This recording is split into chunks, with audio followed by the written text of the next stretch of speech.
Olá, seja bem-vindo ao meu podcast Vida em Pauta. Eu sou a Thaís Venâncio e fico muito feliz por você estar me acompanhando, me seguindo e compartilhando. Faça mais vezes isso, sabe? Porque assim o YouTube vai entender que nossa entrevista, nosso conteúdo tem qualidade. Começa agora, faz isso agora. Vou imitar o Frei Gilson. Pega o seu celular e compartilha essa entrevista com alguém. Manda para um amigo, para um grupo, que eu tenho certeza que ele vai gostar, vai precisar ouvir essa entrevista de hoje. Aliás, toda semana, nas segundas, a partir de 13h, tem um novo episódio. Então, fica ligadinho também nas minhas redes sociais, que eu coloco ali um preview do que vai vir pela frente. E você pode também sugerir. Pode colocar lá no direct o que você quer assistir e aqui também nos comentários. Bom, hoje a nossa entrevista é especial. Eu tenho feito algumas entrevistas com comunidades. E é muito interessante, que eu sou muito curiosa com relação às comunidades católicas. E às vezes a gente fala assim, lembra logo, né, da Canção Nova, lembro da Shalom.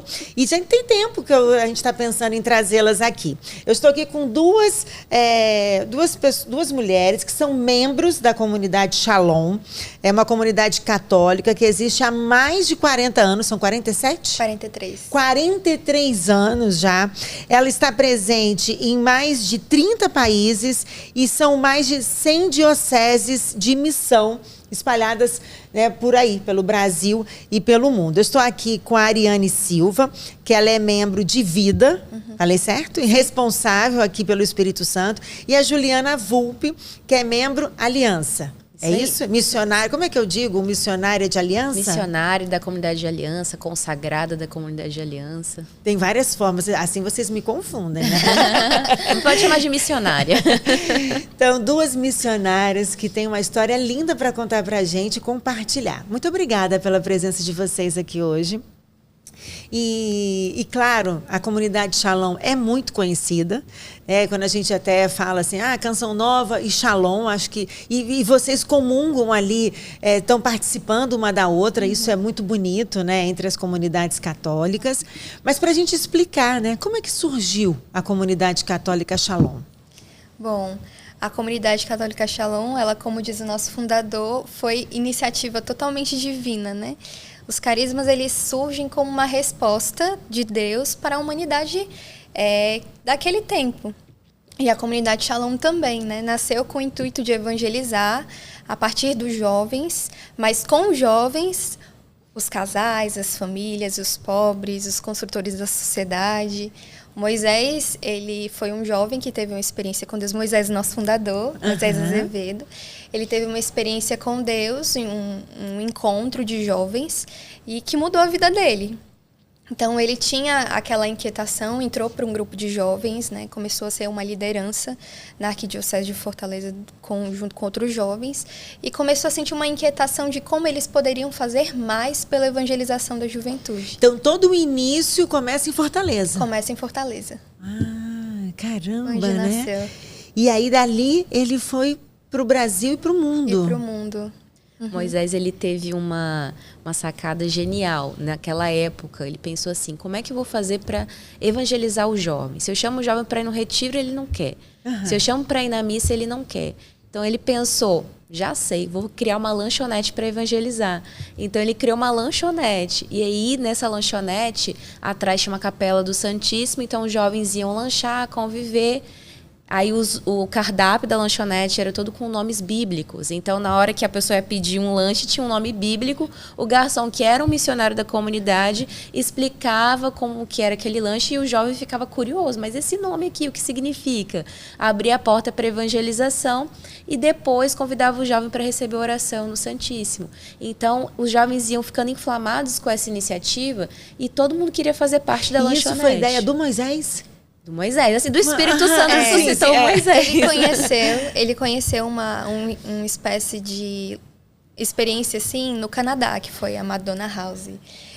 Ele já tinha um café de Jesus. E quando ele estava com essa inquietação do que eu posso fazer, que tem uma história antes, né, com João Paulo II, que nós nascemos aos pés de João Paulo II.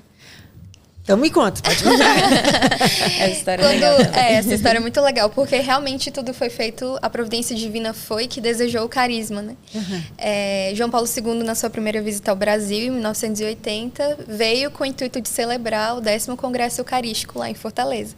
E aí ele visitou vários lugares, né? Visitou o Sul, foi Ele subindo. veio aqui também nessa época. Foi em não 91, foi? ele veio Não, ele aqui veio também. depois, né? Veio depois.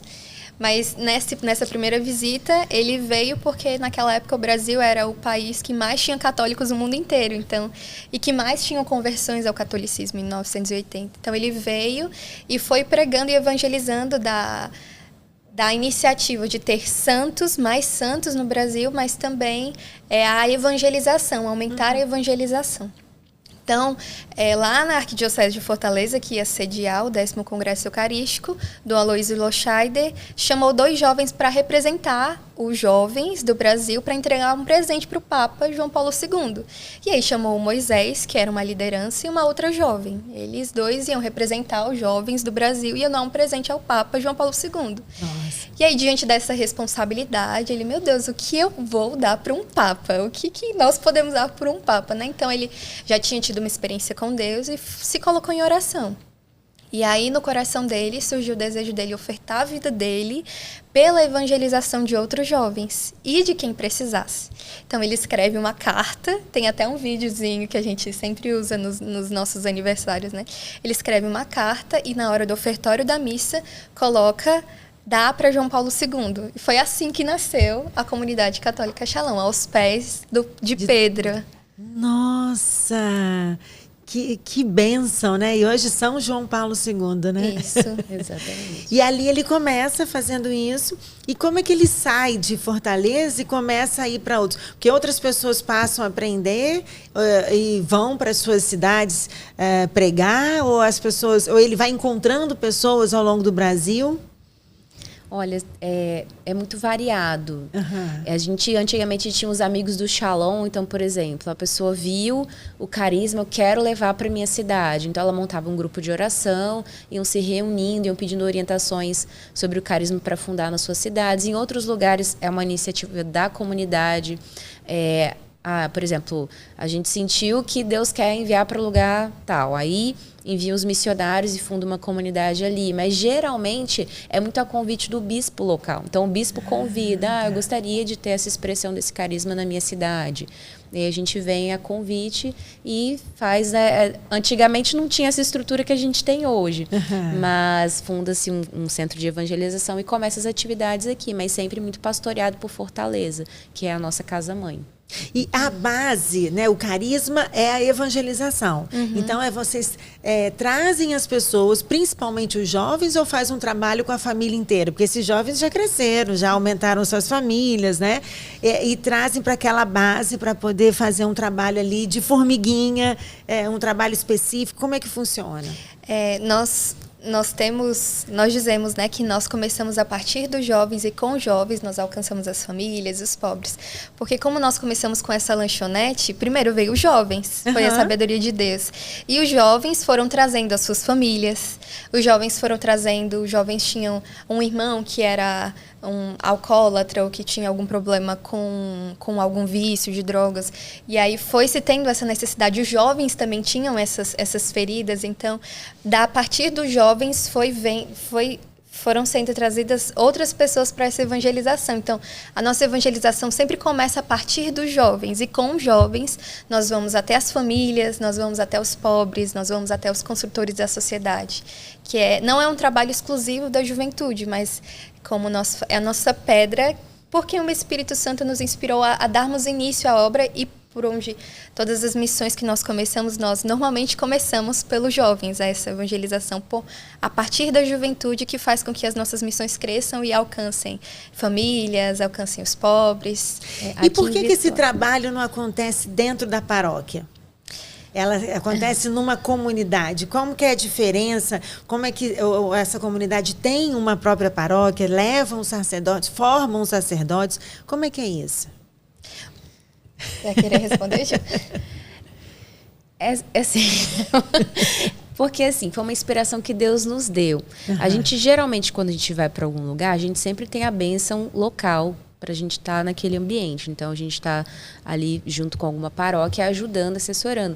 Mas é uma missão especial, porque já existem as dioceses, arquidioceses que vão pastoreando as pessoas que já são católicas. Mas e aqueles que a gente chama de pessoas que não têm a experiência com Cristo ainda? É esses que nós estamos indo atrás. Mas acaba que, por exemplo, dentro de uma paróquia, acaba acontecendo da pessoa ter uma experiência com carisma e querer vir fazer parte. E tudo bem, porque a gente entende que ser Shalom é algo que está desde sempre para sempre em nós. Deus já nos constitui, já nos cria. Então, toda uma vocação, ela é assim. Você descobre a partir da vida, e você vai vivendo, vai percebendo, nossa, eu tenho traços do carisma Shalom, sou Shalom. E você, não é uma coisa que, eu quero ser Shalom. Você se descobre na sua vida. Então, na minha história mesmo, eu sempre fui católica, eu vim de paróquia. Mas quando eu tive a experiência com Deus, foi na renovação carismática, e eu comecei a ter vida de oração. Comecei a rezar, comecei a falar com Deus. E na minha oração, Deus me inspirou e disse que eu pertencia a uma comunidade. Eu falei, mas como assim eu pertenço a uma comunidade? Eu já participo aqui na paróquia, mas como que é isso? E Deus, não, eu te constitui para um carisma novo, para evangelizar esse século presente. Então, comecei a buscar que comunidade era essa na minha oração. Aí encontrei a comunidade Shalom. Então, quando eu cheguei no Shalom, existem algumas características que, logo quando eu olhei, eu me identifiquei profundamente. Eu olhei para a minha história e falei, nossa, quais? Criança eu era assim. Por exemplo, uma marca forte do carisma Shalom é o amor esponsal a Jesus Cristo, que é o quê? Aquele amor apaixonado, é aquele amor que quer se dar todo a Jesus. E eu lembro que quando eu era criança, eu tinha tinha um crucifixo na igreja que eu sempre ficava ali passando a mão em Jesus. Jesus está dodó, e queria ajudar Jesus que estava machucado. Então é aquele amor esponsal que já se manifestava em mim. É o desejo da oferta de vida, que nasceu aos pés, né, de São João Paulo II, a oferta de um jovem. Então, esse desejo da oferta, eu lembro que tinha uma passagem na Bíblia, eu era criança, na catequese, que era aquela do Isaac, né, que Abraão vai ofertar o filho único. E eu ficava, se Deus me pedir a minha mãe, eu dou. Se Deus me pedir meu pai, eu dou. Ou seja, aquele desejo de oferta, de se dar. E uma outra característica também é que é um carisma pascal. Então, um carisma que nasceu a partir do ressuscitado, que nasceu, né, que passou pela cruz. Então, a característica do Cristo vivo ressuscitado, que aparece aos discípulos e diz, Shalom, a paz esteja convosco, é essa expressão do nosso carisma maior. Então, eu lembro que tinha um livrinho da Páscoa, que Jesus luminoso aparecia, eu ficava olhando para aquele livrinho com 7 anos, e é aquilo dali...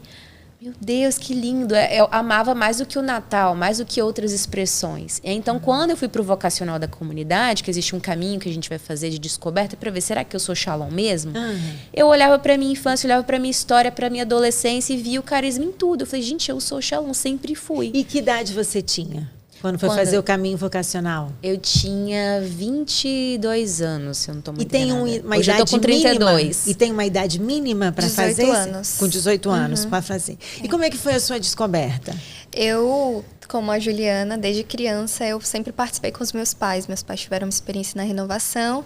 E lá em São Paulo, que eu sou natural de São Paulo, nós temos muitas novas comunidades, inclusive a Canção Nova, né, que também nós participávamos muito, íamos muito para acampamentos. Também, na época, estava muito forte a Toca de Assis, nós fizemos caminho. E, para mim, essa experiência desde criança da vida comunitária, de você estar juntos com os irmãos e aquela família largada, sempre me tocou muito, desde criança. E eu sempre também tive uma sensibilidade para as artes, e foi por meio das artes que eu conheci o carisma, que eu comecei a participar. Ela é dançarina, tá? Bailarina. Eu fiz alguns anos de balé clássico e foi assim que eu comecei a participar da comunidade Shalom. E na medida que eu ia participando... Mas como que foi? Assim, você fazia balé e se apresentava no teatro? Fazia parte de alguma companhia de dança? Companhia não, mas eu fazia numa escola, e essa escola tinha apresentações, eu ia para festivais com essa escola de dança, enfim. E o Shalom, nós temos também um trabalho com as artes, nós fazemos musicais, então tem alguns musicais que nós apresentamos no Brasil inteiro, de Natal, e alguns musicais que eram apresentados lá na minha missão de origem, que é a missão Santo Amaro, que é da Diocese de Santo Amaro, o Shalom Santo Amaro. E lá eu fui assistir um musical da comunidade, era o Canto das Írias, é um musical que é conhecido. Apresentou aqui em Vitória várias vezes, na Festa da Penha, um ano, apresentando também no Vinho de Verde. Olha! É muito bonito, assim. Tem a experiência do homem que, pelo pecado, se animaliza, e Jesus, que pela vitória sobre a morte, retira toda a fera do homem, né? Devolve a dignidade do homem como homem. Então, eu assisti, mas na época tinha 13 anos, então eu fiquei mais impressionada na verdade, eu tinha 11 anos. Fiquei mais impressionada com a arte, com as luzes, com a forma, com a expressão corporal. E dentro do meu coração nasceu o desejo, meu Deus, eu quero participar disso, assim, né? Me tocou profundamente, eu acho que eu não sei explicar o que foi que eu senti, mas eu senti esse desejo de ter esse encontro mais profundo, assim, né? E a partir desse musical, eu assisti um musical de Natal, que era Em Busca de um Lugar, o nome, muito bonito também, que lá de São Paulo temos esse musical. E eu comecei a participar da comunidade no outro ano a partir desse musical. E aí eu fui descobrindo na comunidade e lembrando também dessa experiência da vida comunitária, que sempre me encantou na infância, e o desejo de dar a minha vida pela evangelização, de dar a minha vida e ofertar a minha juventude, né? Na época, eu ingressei na comunidade com 19 anos. Com 11 anos, eu comecei a participar, então eu fui conhecendo a comunidade, fui caminhando dentro da comunidade, a partir também do Caminho da Paz, que é algo também que nós vivemos. Os grupos de oração, eles têm um itinerário formativo, que vai desde o seu seminário de vida, e você tem uma experiência com Deus, né? Com a pessoa do Espírito Santo, a experiência carismática, e aí você vai trilhando um caminho junto com aquele mesmo grupo de oração que fez seminário de vida com você, e vai aprofundando na amizade com Deus. Mas todo esse caminho você foi fazendo. Foi fazendo. Até entrar no caminho vocacional aos 18. Isso, com 18 anos que eu entrei. Mas assim, as pessoas podem participar e fazer parte da comunidade sem precisar ser missionária de vida ou de aliança. Com certeza. Né? Existe Elas a obra podem? Shalom, que a obra são esses irmãos que participam dos grupos de oração Shalom, como a Mariana estava falando, que é esse caminho da paz. Então, tem 5 etapas esse caminho da paz. Então, quando você entra, a gente tem a fase inicial, que é o querigma. Então, você vai como mudando de fase num jogo, né? Tem as fases. Aí você vai avançando e você vai tendo outros desafios. E aí, cada fase desse caminho da paz, são 5 ao todo, você vai aprofundando na experiência de oração também. Então, você vai aprendendo a rezar. Então, eu aprendi a rezar aos moldes de Santa Teresa d'Ávila, mestre e doutora de oração, no Shalom. Ou seja, aquela oração parada, de fazer um estudo bíblico, de ter um material para te guiar, um livro, né? A gente até trouxe aqui um presente, que é um livro, e ele tem vou até pegar aqui, ele tem o itinerário de oração que é esse Encheios, esse seminário de vida no Espírito Santo. Então, ele tem, por exemplo, o dia, né, que você vai rezar, qual a semana, e ele tem, te ajuda, né, aí você coloca a data que você está rezando, e ele te ajuda a fazer esse caminho. Então, todas as fases do grupo de oração tem um livro desse. Nossa. Aí, quando você vai evoluindo, você vai mudando seu material de oração também. Nossa, obrigada. Esse aí foi esse caminho que você foi fazendo. Sim. No grupo de oração, aprendendo a rezar com a palavra de Deus, fazer a Lexio Divina. E aí eu fui escutando o Senhor que me chamava a dar tudo. Eu achava muito engraçado, porque eu me perguntava, por que eu não posso... Por que eu não me sinto satisfeita só participando da minha paróquia? Porque é uma vocação, Deus nos chama como o Carmelo, como os agostinianos, e outros carismas na igreja, né? Acho que não é tanto o porquê que nós não podemos ser satisfeitos porque Deus nos chama mais, é uma vida consagrada. É um desejo de dar tudo. Essa oferta de vida é algo que dentro do nosso coração parece que é insaciável. A gente precisa fazer mais por Deus, precisa amar. É assim, uma necessidade interior mesmo da nossa alma. É muito incrível. Acho isso muito interessante, muito curioso, porque como vocês falaram, é um dar a mais. É isso. Né? Assim, é claro que tem pessoas que estão na paróquia e também dão muito. Sim, com né? certeza. Dão a mais. São chamados diferentes. São chamados diferentes. Acho que essa é a descoberta, né? É um chamado diferente. E essa é a beleza da igreja, né? A pluralidade de um corpo que tem muitos membros. E que a mão tem os pés, e cada membro se complementa. A comunidade Shalom complementa a beleza da diversidade da igreja.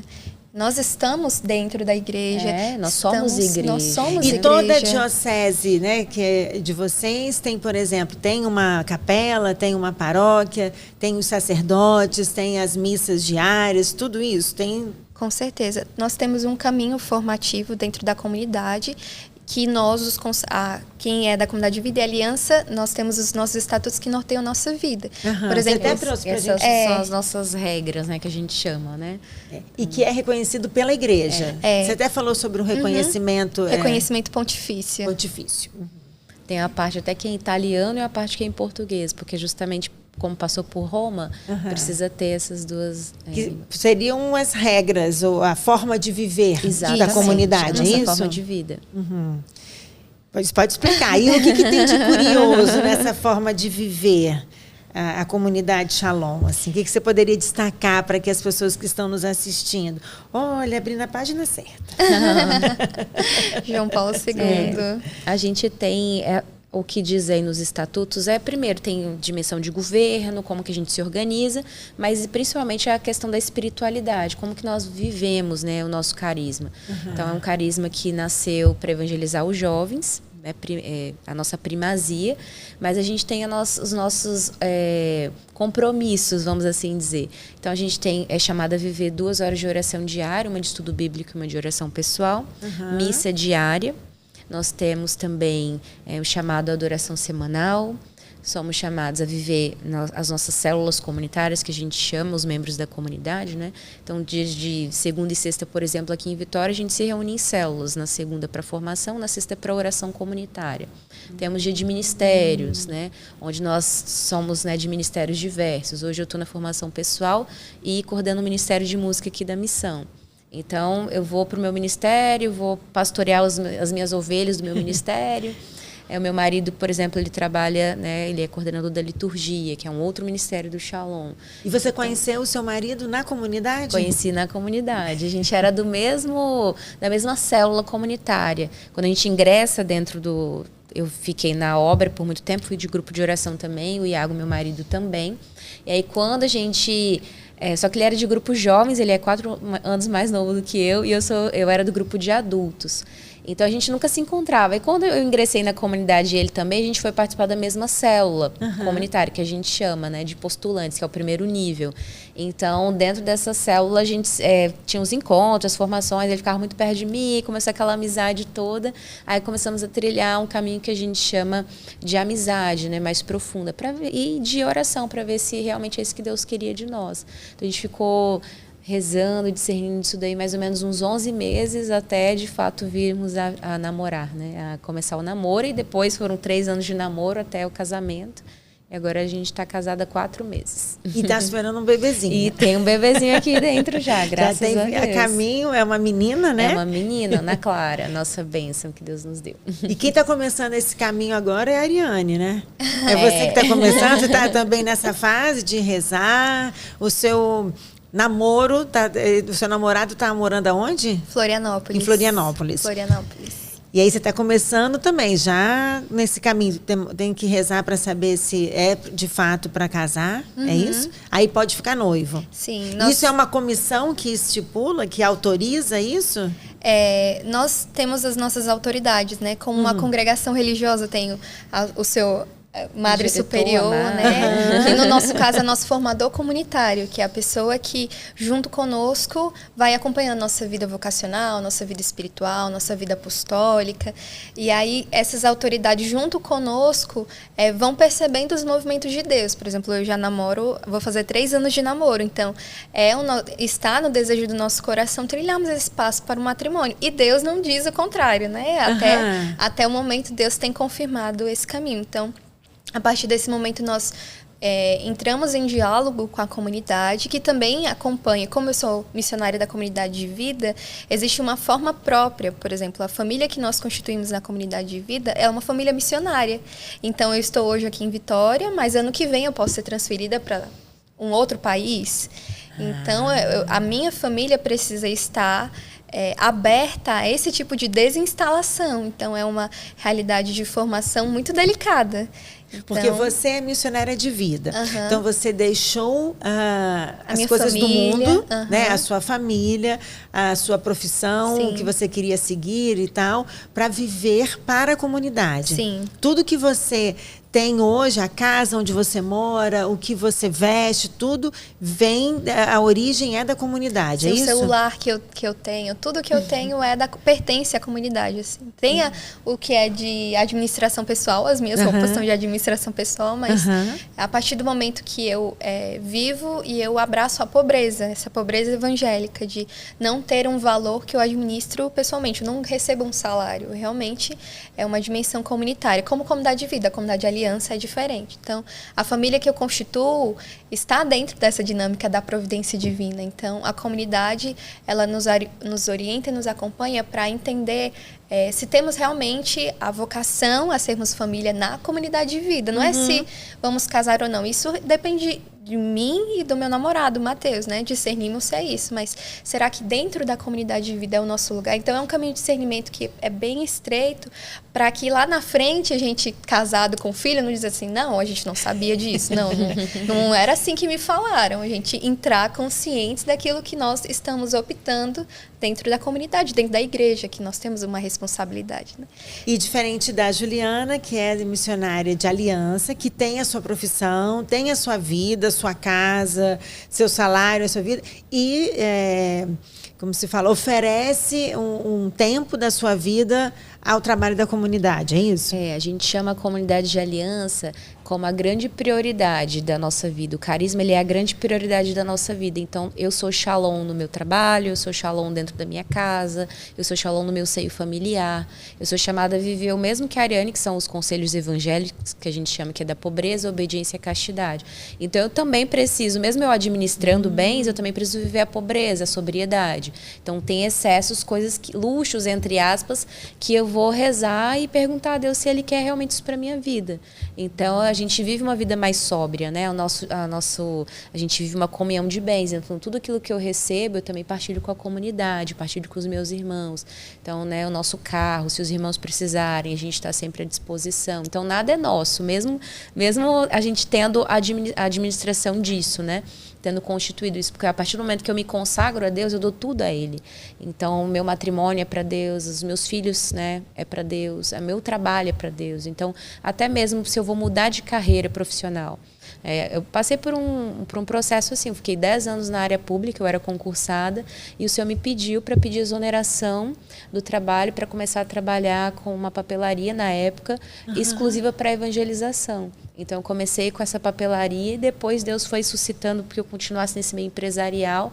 Comecei a trabalhar como consultora de empresas, porque eu sou administradora por formação e tenho um MBA em marketing. Então, eu comecei a trilhar esse caminho e hoje eu trabalho com consultoria de empresas. Tenho a minha empresa e hoje eu vejo o quanto eu consigo administrar o meu tempo para estar aqui hoje, por exemplo, para poder evangelizar mais, me doar mais à comunidade.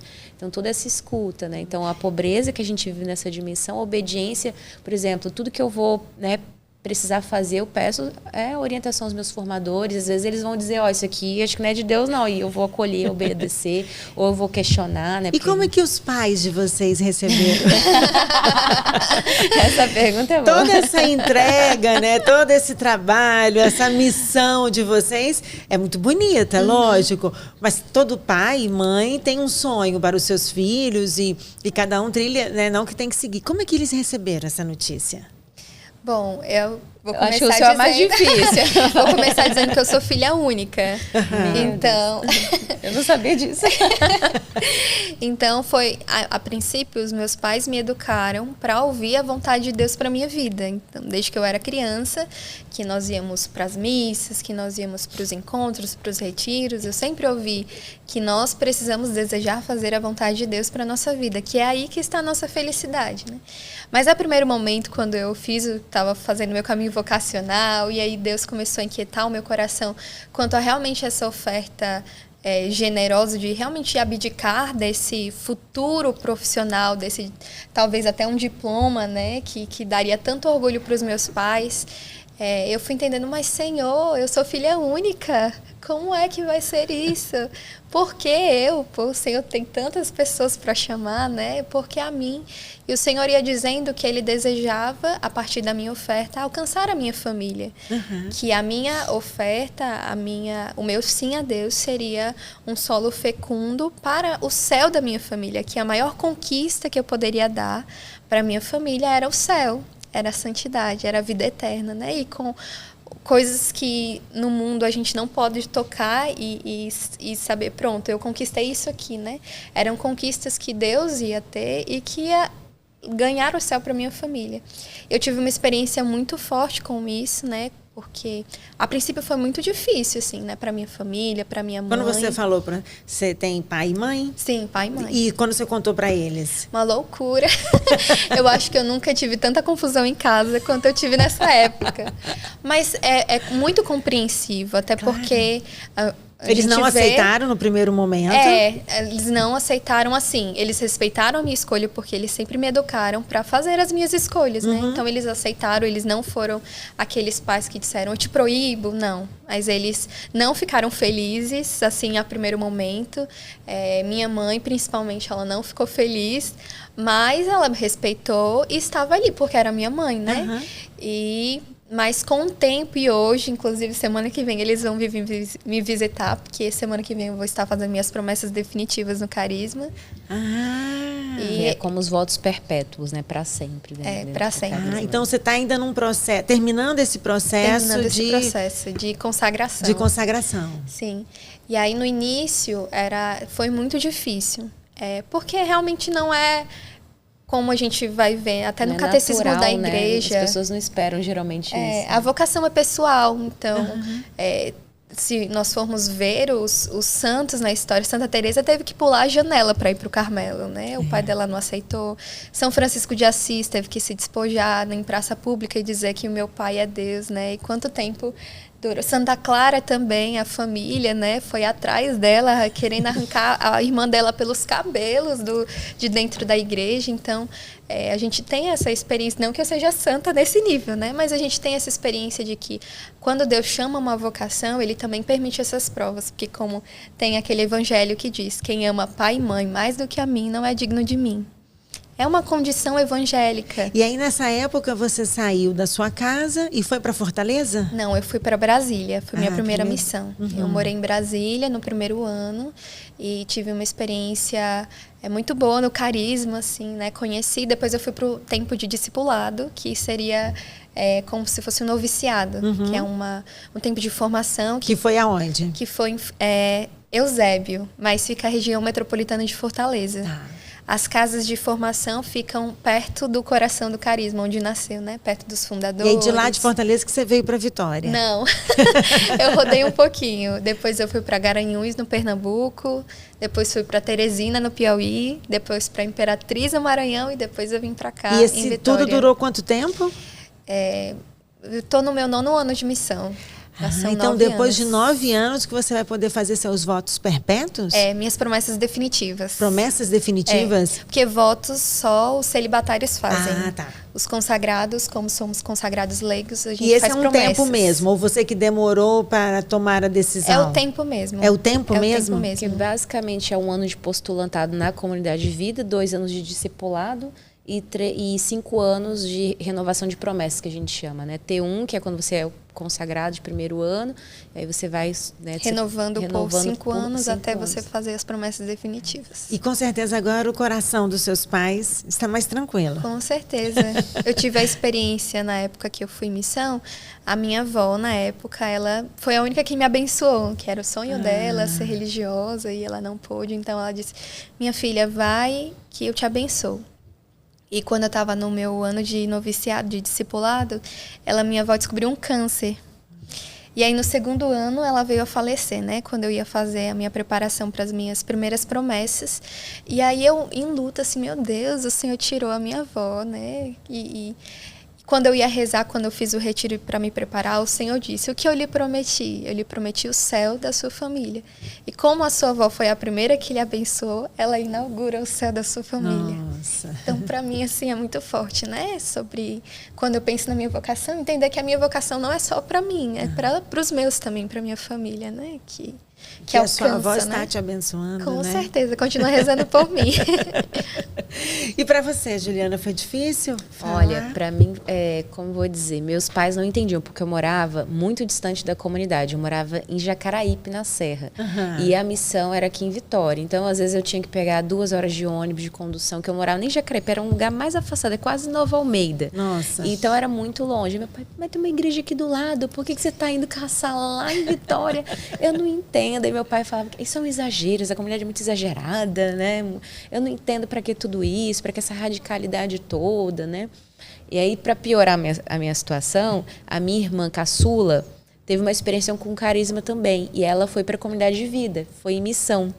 E aí meus pais, assim, meu Deus, a caçula foi embora de casa. E aí eu tive que segurar aquela barra, porque eu tava aqui, mas ela não tava.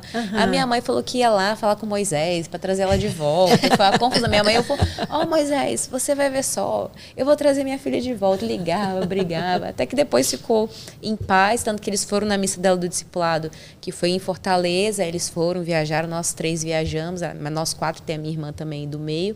Fomos todos lá, vimos, né, a missa de recebimento desse sinal, que é a imposição, né, do nosso sinal da comunidade. E aí foi uma missa muito bonita. E aí depois meus pais começaram a se abrir mais, a entender. Foram lá no cerne do carisma, conheceram o fundador, conheceram né, como que era a estrutura da comunidade, ficaram mais tranquilos. Aí eles começaram a aceitar mais. Depois meus pais mesmo vieram fazer seminário de casal no Shalom, que tem seminário de casal, fizeram outros eventos. Minha mãe estava até comigo agora no churrasco dos casais. Então meus pais hoje eles são muito abertos, mas foi também E a sua irmã continua? Ela está onde? Ela voltou e hoje ela está na comunidade de Aliança. Ela está na comunidade. Porque ela ia para a comunidade de vida? Ela foi, ela chegou e ficou em missão. Ela foi 1 ano para João Pessoa, na Paraíba, ficou 1 ano no discipulado de Eusébio também. E depois, o 3º ano, ela estava em Belém, no Pará. E aí ela sentiu um chamado de retornar. Então, ela rezando discerniu que era tempo de retornar. E aí ela foi entendendo que, como é a mesma vocação, ela entendeu que foi um tempo que Deus pediu para ela como comunidade de vida, mas que ela não era chamada a viver isso para sempre. Então ela voltou e entendeu que o lugar dela realmente era a comunidade de aliança. E acontece muito. Às vezes está na aliança e aí Deus chamar para a comunidade de vida, ou o contrário também, porque é um carisma único, né? Então às vezes você pode se confundir, ou às vezes Deus pode também no discernimento te pedir um tempo de missão também. Acontece muito. E aí hoje ela é casada também? Não, ela é mais nova. Hoje ela está buscando um namorado, tá aberta. Ela vai ver, né? Ela vai ver isso aqui, ela vai me matar. Quer dizer, então, para cada um tem um momento. Tem um caminho, Tem um caminho. Agora, os padres, os sacerdotes, eles vão fazer o seminário nas dioceses deles, né? Assim, o que eles vão fazer, ou numa ordem ou não? E para depois ir para a comunidade? Tem 2 caminhos distintos. A gente tem o caminho dos padres da comunidade de aliança, que são os padres diocesanos. Normalmente, eles já são padres ordenados. A gente tem também casos de irmãos já consagrados que querem trilhar o caminho para ser... Mas eles são padres diocesanos, os irmãos da comunidade de aliança, né? Que conhecem o carisma e percebem que é a forma que eles desejam também amar a Deus dentro do seu sacerdócio, como eles já são padres, né? Então, eles também vivenciam a comunidade e mais realizam o trabalho deles nas paróquias deles. Com certeza. Eles participam das células comunitárias. Em São Paulo, tinha 2 sacerdotes na minha célula. É muito engraçado, porque tem todos os irmãos, todos os estados de vida. Tem os casais, as famílias, os padres, os celibatários, né? E eles eram super amigos. E aí depois, eu tenho que sair correndo, que amanhã eu tenho que celebrar uma missa, tem meus paroquianos, tem confissão para atender. Então, eles são irmãos dentro da comunidade. Mas eles exercem, né, com certeza, o sacerdócio deles nas paróquias. Os da comunidade isso de da aliança. Né? Aí tem os da comunidade de vida. Na comunidade de vida, a gente não entra mais com o estado de vida já definido, já casado, já padre. Pelo menos não tem sido mais essa a forma, né? No início tinha mais algumas exceções, mas hoje não tem sido mais o caminho. Então, nós ingressamos na comunidade para primeiro conhecer o Carisma Shalom. Então, nós fazemos o primeiro ano de postulantado, o primeiro ano de discipulado, o segundo ano de discipulado. No segundo ano de discipulado, os irmãos que sentem a vocação, que sentem o chamado de Deus, eles começam a aprofundar esse chamado junto com a formação comunitária. Rezar sobre isso. Então, tem retiros, tem um retiro de candidatos ao seminário, que eles fazem esse retiro e que é um padre da comunidade que prega e que acompanha cada um desses candidatos como um vocacional diocesano. Né? Então, eles fazem esse retiro e aqueles que realmente têm uma motivação autêntica, que a comunidade reconhece e confirma essa motivação autêntica e vê o chamado, eles admitem. Aí todos esses irmãos, porque nós somos encardinados na Arquidiocese de Fortaleza, os seminaristas da comunidade de vida, isso da comunidade de vida. Então, eles são todos enviados para Fortaleza para começar os seus estudos no seminário. Então, todos os irmãos seminaristas da comunidade de vida hoje moram em Fortaleza e estudam lá. E alguns, depois desse primeiro ano, podem ser enviados ou para Roma ou para Lugano, que são as duas outras casas que também temos seminaristas da comunidade fazendo seus estudos em Roma ou em Lugano. E aí eles fazem o caminho, fazem os 4 anos de filosofia. São 4 ou são 2 anos? 4 de filosofia e 4 de teologia. São 4 anos de filosofia. Aí, entre a filosofia e a teologia, eles têm um tempo de estágio pastoral, que não é muito comum, né, no seminário diocesanos, mas no seminário da comunidade... que a gente teve o Ricardo, foi seminarista, ele fez estágio pastoral aqui.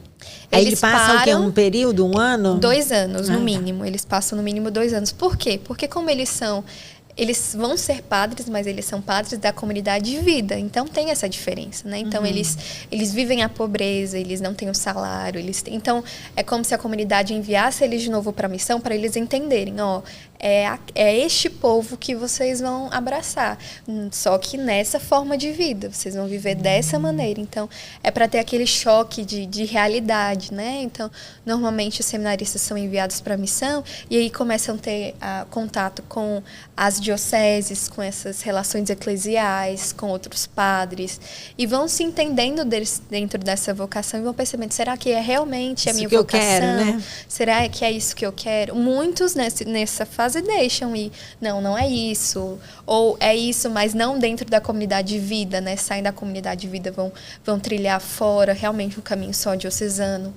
Mas é realmente para experimentar, é realmente isso. E aí, se sim, eles retornam para terminar o caminho da teologia. Então, eles vão cursar os outros 4 anos de teologia e depois esperar, né, o discernimento se vão para o diaconato ou não, né? Aí é um tempo que na comunidade de vida eu nunca vi menos de 10 anos assim de caminho. A gente está formando uma turminha boa esse ano. Até um que veio fazer estágio aqui pastoral, ele vai ser ordenado sacerdote em outubro desse ano. E ele passou aqui pela nossa missão já tem bastante tempo, tem pelo menos uns 7 anos. E aí é ordenado lá na Diocese de Fortaleza. De Fortaleza, na Arquidiocese. Que chama que é encardinado, mas a Arquidiocese libera que eles estejam a serviço da comunidade. Na verdade, é serviço da igreja. E aí podem ir para outros lugares. Para missões. Então, por exemplo, em BH tem um sacerdote Shalom lá, na missão de lá. A gente está rezando para vir um para cá, para Vitória, né? Mas ainda não temos. Então, tem algumas missões que já têm sacerdotes Shalom.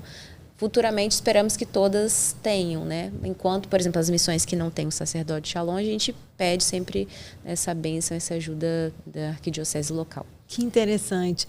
E, bom, mas existe uma programação na comunidade. As pessoas têm nas redes sociais tem uma programação que as pessoas podem acessar, porque tem em Vitória e você disse que tem em Colatina e Linhares, sim, não é isso?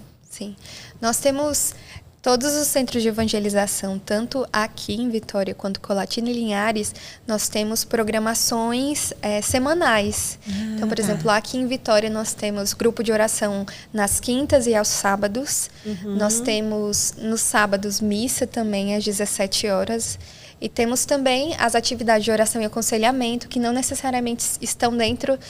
Se uma pessoa desejar receber uma orientação espiritual, né, de alguém, receber oração, ouvir de Deus ou partilhar alguma inquietação. Então, pode nos procurar a qualquer momento da tarde, que os missionários da Comunidade de Vida estão dispostos a rezar por essas pessoas, né? E são quantos missionários de vida? Hoje aqui nós somos 16, quase 17, porque nós recebemos um outro discernimento, então ele vai estar chegando até junho, final de maio, Então, vai estar vindo para cá. provavelmente 17 em Vitória. 17 em Vitória. E de aliança são quantos? 50. Mas ao todo, tem mais ou menos uma ideia de quantos são de vida e de aliança? No mundo todo? No mundo todo? Vida e aliança, 11.600 por aí. 1.500, 1.400, alguma coisa só da comunidade de vida. E os outros 10.000 da aliança. E geralmente na comunidade de vida, vocês vão ter uma missão fora do estado, da cidade onde vocês moram? Para que vocês de fato vivenciem, né, essa entrega. Envio, né? Assim, você é de São Paulo, Sim. foi mandada para outros lugares, mas ficar mesmo na cidade de São Paulo seria mais difícil? Não, existe essa possibilidade, mas depende da necessidade e do perfil missionário. Normalmente a gente, da comunidade de vida, né, nós somos enviados para outros lugares, mas tem existido no amadurecimento da comunidade uma preocupação sobre a enculturação, né? Então, eles têm notado que favorece enviar um missionário, pelo menos uma cultura parecida para determinados lugares. Por exemplo, eu sou de São Paulo, mas eu vivi praticamente a minha vida missionária toda no Nordeste. Mas agora eu fui reenviada para o Sudeste, por conta também, por essa preocupação da cultura. Então, eles me enviaram paulista para o Espírito Santo, né? Por exemplo, meu namorado, que mora em Florianópolis, também passou quase a vida toda no Nordeste. Ele é curitibano, tá em Florianópolis. Olha. Então, existe hoje essa preocupação, justamente por conta da evangelização e da enculturação dos lugares, né? Que É muito diferente. favorece. A gente bateu muito cabeça aqui em Vitória como evangelizar o capixaba, né? Então, às vezes, vinha os irmãos nordestinos com as ideias do Nordeste, só que aqui no Sudeste não pegava muito, né? E aí, por isso que é importante, né, os missionários locais, a aliança, para falar, não, acho que é por esse caminho aqui. A cultura aqui é funciona outra, dessa né? forma. Então, a gente vai entrando nesse diálogo. O que você trouxe outro livro aqui para a gente mostrar também? Esse aqui é os nossos escritos. São orientações também da nossa espiritualidade, mas que são acessíveis a toda a obra. Quem entra no Shalom consegue ter acesso, conta um pouco da nossa história, dos pilares do nosso carisma. Então, tem os escritos do amor esponsal, que eu falei que eram, né, algo forte, né, do nosso carisma. E os estatutos só os membros da comunidade recebem, né? Os e escritos, através de uma missa. Os escritos, eles foram até uma ajuda do Monsenhor Jonas, na época, o Moisés, que o Moisés, ele sentia de Deus a inspiração e ele não tinha ainda nada escrito, né? Então, o Monsenhor Jonas Abib escutou essas inquietações do Moisés na época e chamou ele para fazer um retiro lá em São Paulo e disse para ele, escreva tudo o que Deus coloca no seu coração e as experiências que você teve. Então, Moisés escreveu o escrito Amor Esponsal, escreveu o escrito Obra Nova, que são alguns escritos que no início da comunidade, antes da nossa aprovação pontifícia, eram as regras. Então, praticamente os nossos escritos antigamente, lá em 1990, lá em 2005, faziam parte das regras da comunidade. E hoje é um documento que fala um pouco da nossa espiritualidade, né? Que é um documento que todos têm acesso à obra. E até fora, né? Para conhecer o carisma, tudo. E que Tem o assim, histórico da comunidade, tem a história da lanchonete aí, como que começou, tem tudo aí. Que legal. Mas as pessoas têm acesso a esse Na livro? nossa livraria, Na nossa pode livraria. comprar. Geralmente, quando a pessoa ela tem uma inquietação com carisma, a gente já dá logo os escritos. Vai rezar. Se você se identificar com isso daqui, pode ter uma semente do carisma aí no seu coração. Algum padre que quer conhecer também, a gente, leia esse documento. Talvez você se identifique, talvez não. Esse livro Enchei-vos é para poder aprender, a gente aprender a rezar. É o estudo bíblico. O estudo no dia a dia. Uhum. Nossa. E também as pessoas têm acesso na livraria. Isso. São 100 dias de oração. Então, você tem todo esse caminho guiado com qual o passo a passo, tem como rezar, tem tudo aí.